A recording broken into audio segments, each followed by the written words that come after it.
क्या आपने कभी अपने पति को घर में घुसने से ठीक पहले देखा है? मेरा मतलब दरवाजा खटखटाने से 10 मिनट पहले, जब वो अपनी कार पार्क करते हैं और इंजन बंद कर देते हैं, लेकिन वो कार से उतरते नहीं हैं। वो बस वहां बैठे रहते हैं, स्टीयरिंग व्हील को घूरते हुए। उस अंधेरी कार के अंदर वो अपना सुपरमैन का चोला उतारते हैं और एक थके हुए, डरे हुए इंसान बन जाते हैं। वो वहां रोते हैं, वो वहां चीखते हैं, वो वहां अपनी टूटी हुई हिम्मत को समेटते हैं और फिर वो कार का शीशा देखते हैं, आंसू पोंछते हैं, चेहरे पर एक फेक स्माइल चिपकाते हैं और घर के अंदर आते हैं। हेलो एवरीवन, पापा आ गए। मैंने अपने पति के उस ट्रांजिशन को अपनी आंखों से देखा है और उस दिन मुझे समझ आया कि हम औरतें अगर घर की लक्ष्मी हैं तो ये मर्द घर की नींव हैं। वो नींव जो जमीन के नीचे दबी रहती है, अंधेरे में बोझ उठाती है, लेकिन उसे कभी कोई थैंक यू नहीं बोलता। अगर आपको लगता है कि आपका पति पत्थर है तो ये कहानी आपकी सोच बदल देगी। मेरा नाम अनिका है और मेरे पति शेखर वो दुनिया के सबसे सुलझे हुए इंसान लगते थे। हमारी शादी को 8 साल हो चुके थे। शेखर एक आईटी कंपनी में वीपी थे, अच्छी सैलरी, शानदार लाइफस्टाइल। शेखर की एक आदत थी, वो कभी शिकायत नहीं करते थे। घर में नल खराब हो, मैं देख लूंगा। बच्चे बीमार हो, मैं डॉक्टर के पास ले जाता हूं, तुम आराम करो। मेरी कार का टायर पंक्चर हो, मैं अभी आता हूं। वो एक मैजिक मैन की तरह थे, उनके पास हर समस्या का हल था। मैं अक्सर अपनी फ्रेंड से कहती थी, यार शेखर को तो कोई स्ट्रेस ही नहीं होता, वो इतना चिल कैसे रह लेते हैं। मुझे देखो, मैं छोटी छोटी बातों पर पैनिक हो जाती हूँ। मुझे उनकी उस शांति से कभी कभी चिढ़ भी होती थी। मुझे लगता था, क्या इसे किसी बात का फर्क नहीं पड़ता? क्या इसके अंदर इमोशंस नहीं है? जब मैं उससे अपने दिन भर की प्रॉब्लम्स बताती तो वो बस सुनता और कहता, सब ठीक हो जाएगा अनिका, लोड मत लो। मुझे ये लाइन सुनकर गुस्सा आता था। तुम्हें तो बस यही बोलना आता है, तुम्हें क्या पता मैं किस दौर से गुजर रही हूं। मैं कितनी गलत थी। वो लोड नहीं ले रहा था क्योंकि उसने पहले ही दुनिया भर का लोड अपनी पीठ पर उठा रखा था। ये पिछले साल की बात है।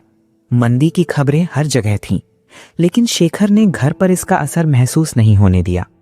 हम वैसे ही वीकेंड पर बाहर जाते, वैसे ही शॉपिंग करते। मैंने नोटिस किया कि शेखर अब ऑफिस से थोड़ा लेट आने लगे थे। काम ज्यादा है, वो मुस्कुरा कर कहते। वो रात को अक्सर बालकनी में टहलते रहते थे। मैं पूछती, सोते क्यों नहीं?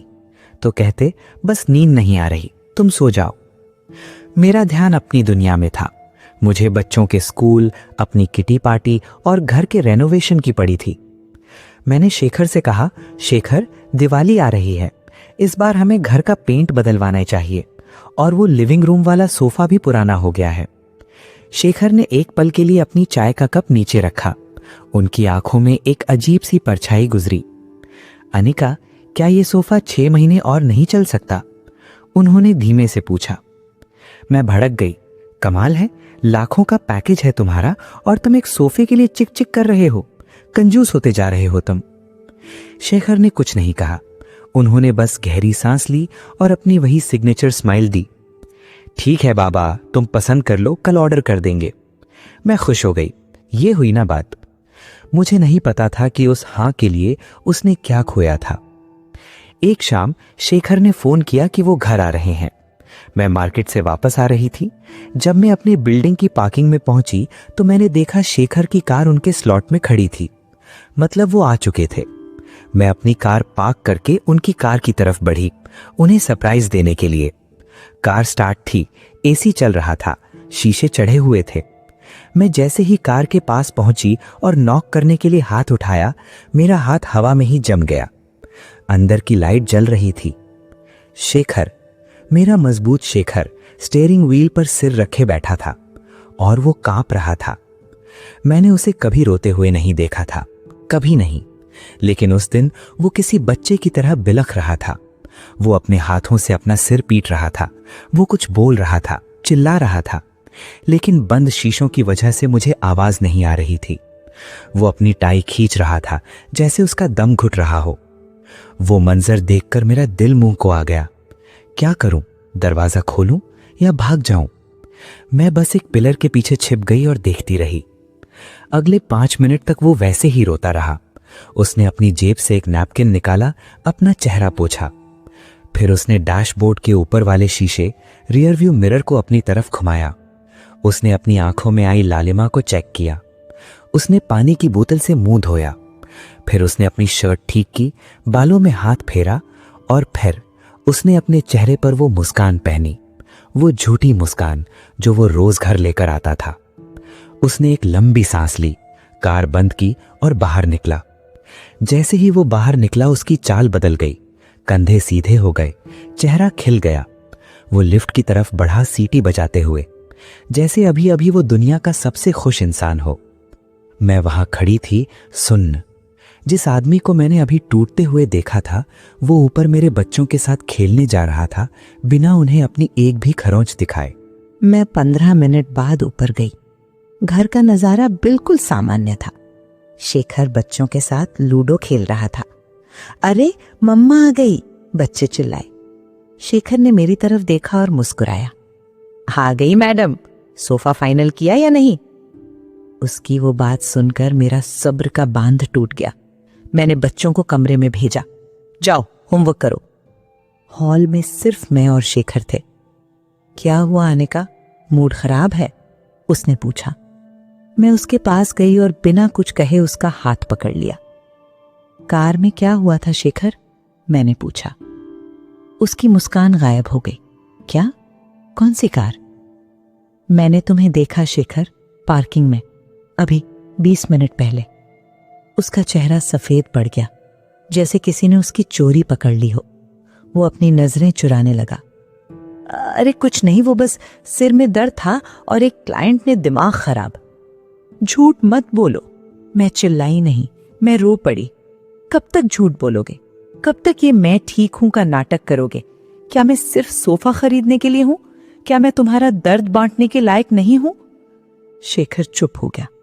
वो सोफे पर बैठ गया, वही पुराना सोफा जिसे मैं बदलना चाहती थी। उसने अपना चेहरा हाथों में छिपा लिया और फिर वो सच बाहर आया जो उसने 6 महीने से छिपा रखा था। मेरी नौकरी चली गई है अनिका, उसने बहुत धीमी आवाज में कहा। क्या? 6 महीने पहले कंपनी ने ले ऑफ किया था। मैं तब से रोज सुबह तैयार होकर निकलता हूं, लेकिन ऑफिस नहीं जाता। मैं कॉफी शॉप्स में बैठता हूं, इंटरव्यू देता हूं, फ्रीलांस कंसल्टिंग कर रहा हूं। मैंने अपनी पीएफ की सेविंग्स निकालनी ताकि घर का खर्च चलता रहे, ताकि तुम्हें और बच्चों को पता न चले।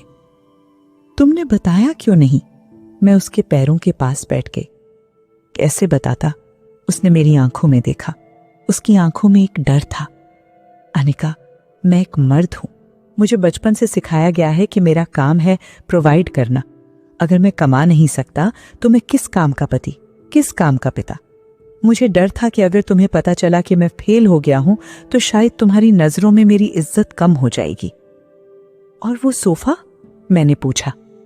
वो सोफा, मेरे पास सिर्फ 50,000 बचे थे अकाउंट में और सोफा 45,000 का था। मैंने सोचा था अगर तुम्हें खुशी मिलती है तो ले लेता हूं, मैं कुछ और जुगाड़ कर लूंगा अगले महीने के लिए। ये सुनकर मैं मर गई, जीते जी मर गई।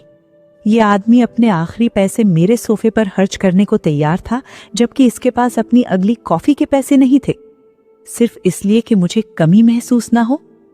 मैंने उसे गले लगा लिया, इतनी जोर से कि शायद मेरे अंदर की सारी ताकत उसमें चली जाए।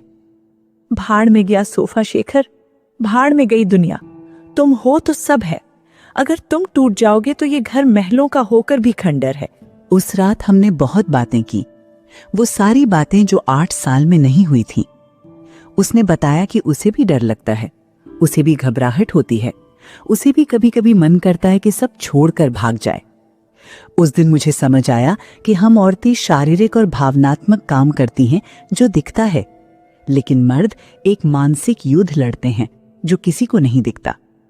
उन्हें यह प्रेशर होता है कि उन्हें बीमार पड़ने का हक नहीं है, उन्हें थकने का हक नहीं है, उन्हें रोने का हक नहीं है, क्योंकि अगर छत रोने लगेगी तो घर भीग जाएगा। आज शेखर की नई जॉब लग गई है, सैलरी थोड़ी कम है लेकिन सुकून ज्यादा है। अब हमने एक नियम बनाया है, जब वो घर आते हैं तो वो फेक स्माइल पहनकर नहीं आते। अगर वो उदास हैं तो वो उदास चेहरे के साथ अंदर आते हैं और मैं उनसे ये नहीं पूछती चाय लाऊं, मैं पूछती हूं गले लगोगे। अब मुझे मेरा सुपरमैन नहीं चाहिए, मुझे मेरा इंसान चाहिए, क्योंकि सुपरमैन उड़ सकता है लेकिन इंसान साथ निभा सकता है। मेरी सभी बहनों से एक रिक्वेस्ट है, आज जब आपके पति या पिता या भाई घर आएं तो उनके चेहरे को गौर से देखिएगा। सिर्फ वो नहीं जो वो दिखा रहे हैं, बल्कि वो जो वो छिपा रहे हैं।